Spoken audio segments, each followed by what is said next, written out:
The business and conduct of the Andhra Pradesh Assembly rules, regulations. చూసుకో. Rules and procedure and conduct of business in the Andhra Pradesh Legislative Assembly. చూడు నిమ్మగడ్డ గారు, ఇందులో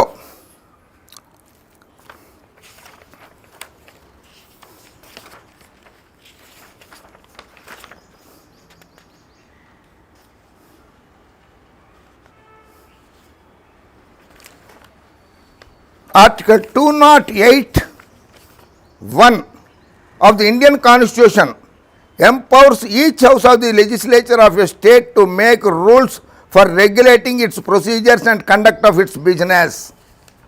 Constitution of India, Article 208(1)లో శాసనసభ ఎలా నడవాలి, ఎవరు నడపాలనేది స్పష్టంగా రాసి ఉన్నది.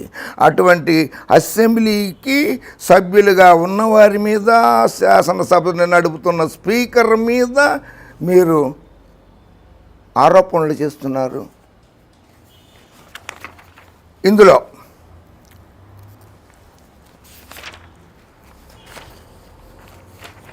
Business rules chapter 20 privileges.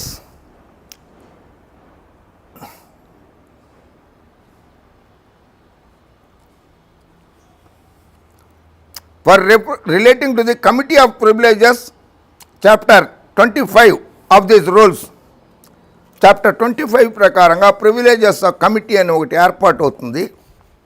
దాన్ని స్పీకర్ గారు నామినేట్ చేస్తారు ఆ కమిటీని. ప్రస్తుత శాసనసభలో ప్రివిలేజెస్ కమిటీ, హక్కుల కమిటీకి కాకాని గోవర్ధన్ రెడ్డి గారు చైర్మన్గా, మల్లాది విష్ణు గారు, రమణమూర్తి రాజు గారు, వెంకట చిన్న అప్పలనాయుడు గారు, వి వరప్రసాదరావు గారు వైఎస్ఆర్ పార్టీ, వి వరప్రసాదరావు గారు, శిల్పా చక్రపాణి రెడ్డి గారు, అనగాని సత్యప్రసాదరావు గారు హక్కుల కమిటీకి సభ్యులుగా ఉన్నారు.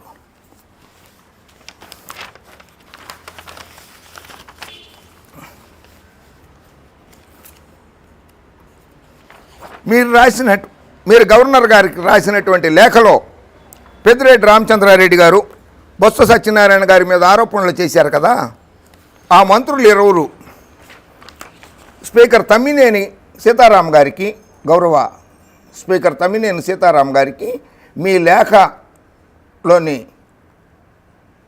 విషయాలు ఎంతో బాధ కలిగించినాయి, మా హక్కులకి భంగం కలిగించినాయి, మా హక్కుల్ని కాపాడండి మహాప్రభో అని స్పీకర్ గారికి రాశారు.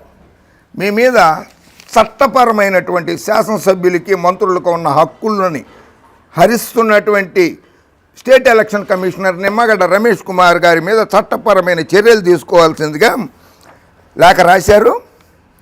To the honourable speaker, AP legislative assembly Velagapudi, casting reflections, libellous remarks, intimidating approach, breach of privilege by Dr. Nimmagadda Ramesh Kumar, State Election Commissioner request. With great pain and anguish, I would like to bring to your kind notice about the letter reportedly written by Dr. Nimmagadda Ramesh Kumar, the State Election Commissioner, to His Excellency. మీరు రాసిన లేఖ మీద వాళ్ళు రాశారు, I once again appeal to you to protect my privileges, honor and respect by taking an appropriate action in this regard. మా హక్కులకి భంగం కలిగించకుండా మా హక్కుల్ని కాపాడండి అని స్పీకర్ గారికి లెటర్ రాశారు.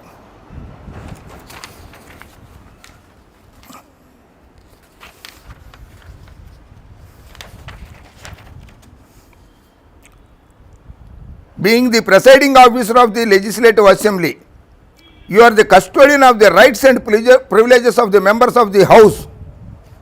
I am therefore appealing to your good self to take necessary action in this context అని శ్రీ బొత్స సత్యనారాయణ గారు రాశారు స్పీకర్ గారికి. ఆయన స్పీకర్ గారు, గౌరవ స్పీకర్ గారు వారి లేఖల్ని ప్రివిలేజ్ కమిటీకి పంపారు. ప్రివిలేజ్ కమిటీ పరిశీలించింది. ఆ నిర్ణయం త్వరలోనే వెలువడుతుంది. వారి హక్కులకి భంగం కలిగిన దాని మీద ఎలా ఉంటుంది, ఏం చర్యలు తీసుకుంటారనేది. గతంలో కూడా జరిగింది. In depth speaker roles and responsibility, speaker గారుకి ఉన్నటువంటి అధికారాలు ఎటువంటివి, ఆయన బాధ్యతలు ఏమిటి, ఇది in depth speaker roles and responsibility. ఇందులో చూడండి, రాష్ట్రపతి గారు కూడా speakers approval is sought for the date on which the house will start before it is convened. Speaker గారిని అడిగే రాష్ట్రపతి గారు కానీ ఇటు గవర్నర్ కానీ శాసనసభను కానీ లోక్సభను కానీ సమావేశపరుస్తారు. అంటే రాష్ట్రపతి గారు కూడా స్పీకర్ గారికి గౌరవం ఇస్తారు. మీరు ఎవరికి ఇస్తారు గౌరవం? గవర్నర్ గారి దగ్గరికి వెళ్ళి వయస్సు అని కూడా తేడా లేకుండా ఇట్లా కాలు మీద కాలు వేసుకుని కూర్చున్నారు కదా, మీరు ఎందుకు, మీకు గౌరవ మర్యాదలు అంటే ఏం తెలుసు రమేష్ కుమార్ గారు?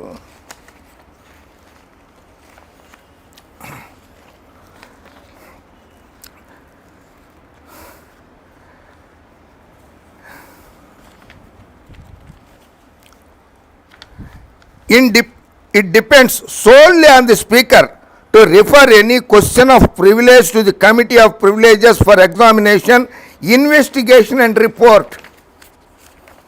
స్పీకర్కి సర్వ హక్కులు ఉన్నాయి. తమ్మినేని సీతారాం గారు, ఆంధ్రప్రదేశ్ శాసనసభ స్పీకర్ తమ్మినేని సీతారాం గారికి అందినటువంటి లేఖల మీద విచారణ చేయించడానికి, దాని మీద చర్యలు తీసుకుంటానికి సర్వ హక్కులు ఉన్నాయి రాజ్యాంగబద్ధంగా.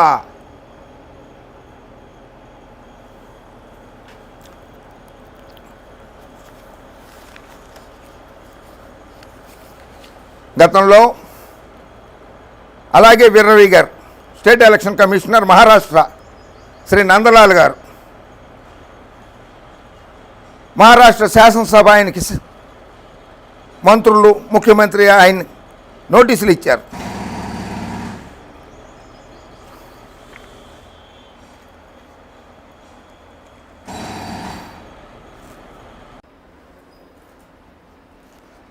గతంలో మహారాష్ట్ర ఎన్నికల అధికారిగా, స్టేట్ ఎలక్షన్ కమిషనర్గా విధులు నిర్వహించినటువంటి నందలాల్ గారు కూడా ఆ రాష్ట్ర ప్రభుత్వానికి చుక్కలు చూపించాననుకుని ఆ శాసనసభ సభ్యులకి, ముఖ్యమంత్రి గారికి విరుద్ధంగా ఎన్నో నిర్ణయాలు తీసుకుంటే సభా హక్కుల ఉల్లంఘన కింద శాసనసభకు పిలిచారు.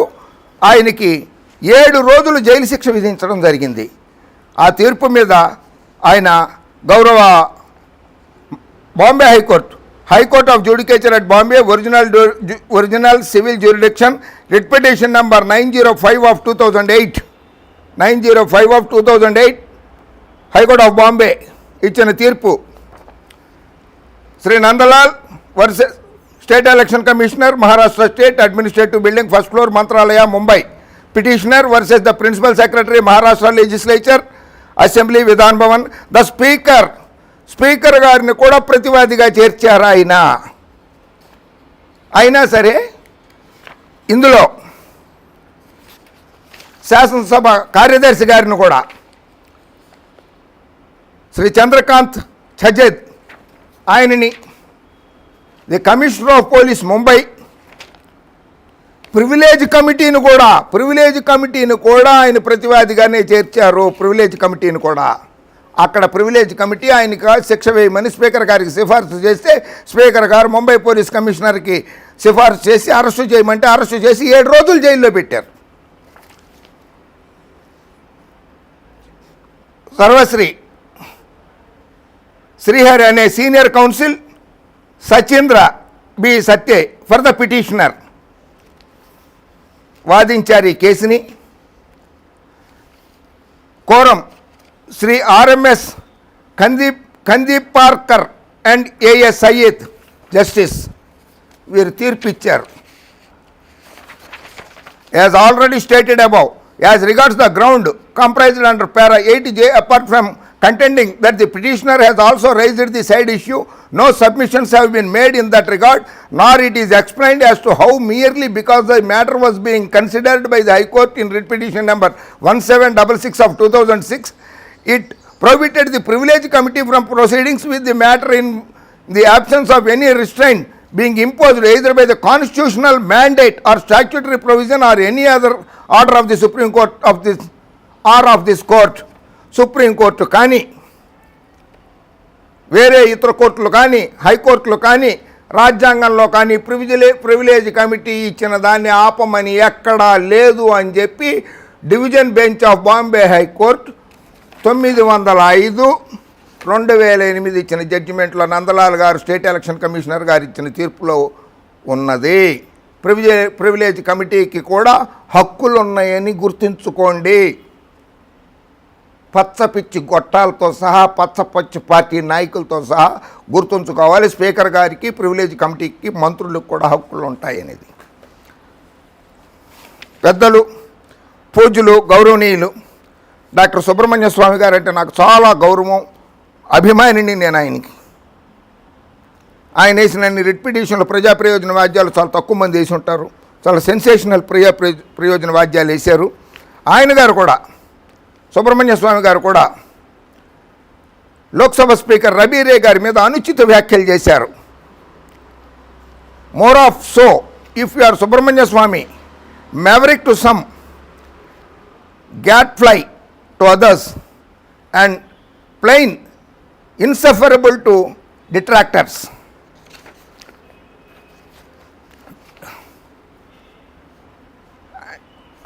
Aina, he made the statement, the man never had held a government job before, came very close to losing his first one by exposing his office to ridicule. The Harvard-educated Union Minister for Commerce, Law and Justice had Parliament in uproar when he told Lok Sabha Speaker Rabire in private that he could put him behind bars. Lok Sabha Speaker Rabire గారిని జైలుకి పంపిస్తాను అని చెప్పి సుబ్రహ్మణ్య స్వామి గారు అన్నారు private డిస్కషన్స్లో. అది ఆయన పదవి పోవడానికి కూడా కారణాలయ్యి.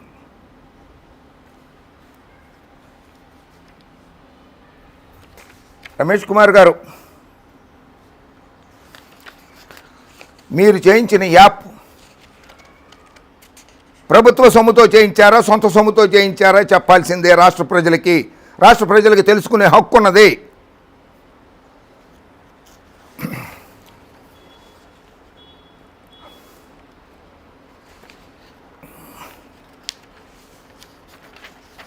స్పీకర్ గారి మీద చేసినటువంటి వ్యాఖ్యలకి లోక్సభ మొత్తం వాడి వేడిగా చర్చలు జరిగి సుబ్రహ్మణ్య స్వామి గారిని మంత్రి పదవి నుంచి తొలగించాలనే డిమాండ్ తోటి పార్లమెంట్ హౌస్ దద్దరిల్లిపోయింది.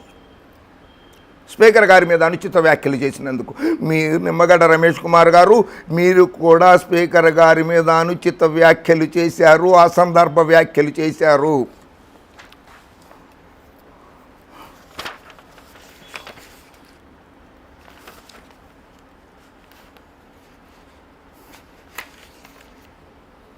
నలభై సంవత్సరాలు నిజాయితీగా పనిచేశారు. మీ అంతటి మీరే చెప్పుకున్నారు. రాజ్యాంగం కల్పించిన హక్కులను సక్రమంగా వినియోగించి ప్రజాస్వామ్య వ్యవస్థను బలోపేతం చేయడానికి అందరం కలిసి కృషి చేయాలని రాష్ట్ర ఎన్నికల కమిషనర్ నిమ్మగడ్డ రమేష్ కుమార్ గారు అన్నారు.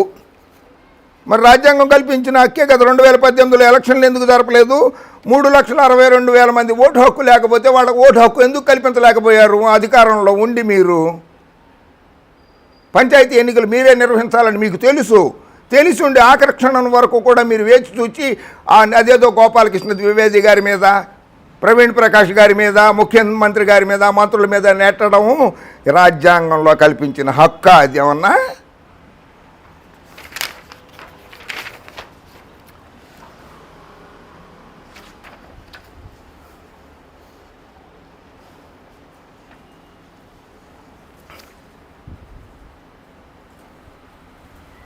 ఏకగ్రీవాలకి ఎన్నిక వ్యతిరేకం కాదని చెప్తున్నారు. ఏకగ్రీవాలు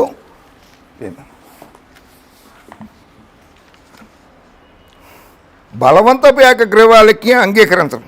మరి అచ్చెన్నాయుడు గారు తమ్ముడితో అప్పన్న గారితో చేసింది బలవంతం కాకపోతే ఏంటంటారు? ఏటి మా తెలదేటి మీకు ఒక్కరికే తెలిసేటి ఆయన చేసింది ఏంటి? ఫోన్ సంభాషణ చేశారు ఆయన, చెప్పినారు కదా ఆయన, నేను జాగ్రత్తగా చూసుకుంటామని, బాగా చూసుకుంటామని చెప్పారు కదా. అది బలవంతం కాదేటి? మీకు నచ్చింది అది?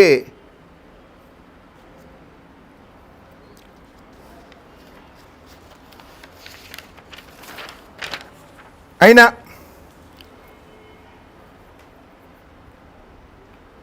మీరు ఎన్నికలు నిర్వహించండి, సక్రమంగా నిర్వహించండి, ప్రజలు ఓటు వేసుకునే హక్కును కల్పించండి, ప్రశాంత వాతావరణంలో ఎన్నికలు నిర్వహించండి. అలాగే తెలుగుదేశం పార్టీకి కూడా అడ్డుకట్ట వేయండి. వైఎస్ఆర్సీపీ పార్టీకి ఒక్కదానికి కాదు, తెలుగుదేశం పార్టీ, దాని పక్కన తోక పార్టీలు ఉన్నాయి కొన్ని, ఆ పార్టీలకు కూడా అడ్డుకట్ట వేయండి. వాళ్ళకు నోటీస్ ఇచ్చారు ఆ పార్టీ మేనిఫెస్టో విడుదల చేసినందుకు. థ్యాంక్స్, ధన్యవాదాలు. అటువంటి ఇంకా మంచి కార్యక్రమాలు చేయండి. వాళ్ళ దగ్గర నుంచి రెప్పలే వచ్చిందా రాలేదో, 2వ తారీఖు దాటిపోయింది, వాడు 3వ తారీఖు వస్తే దాని మీద ఏం చేశారు? సో ఎన్నికలు సక్రమంగా నిర్వహించండి,